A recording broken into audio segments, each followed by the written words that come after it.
их пожарную часть соединили с МЧС. Мгм. И вот по линии МЧС, значит, распределили штаты по-своему. И его направили по линии МЧС в командировку на Ухту. Он отработал 8 месяцев, наверное. И его Ухтыльская администрация вручила ему почетную грамоту.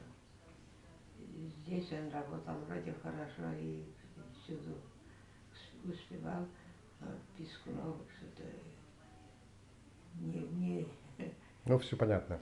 А, Лидия Федосеевна, вы помните, вот, что было в Верховьях пещерах? Какой-то был взрыв атомный.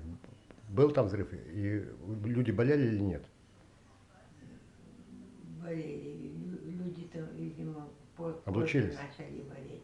У нас по частоте рака Мгм. на единицу населения после этого взрыва большое. То есть зависимость есть, Да, да? да. А признаки взрыва, значит, сказалось на природе.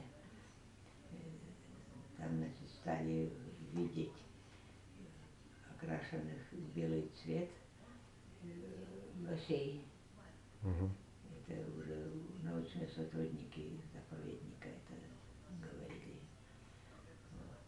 Потом, значит, урожай ягод и грибов значительно больше стал.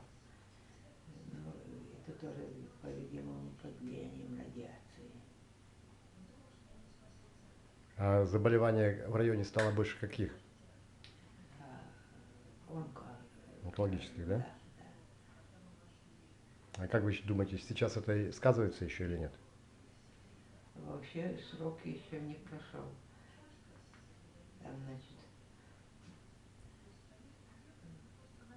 вместо, там, где взрывали, хотели, значит, проложить канал, соединить реки Печоры с притоками Камы.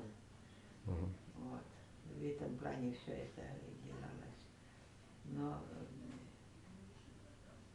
там получилось озеро, а не канал.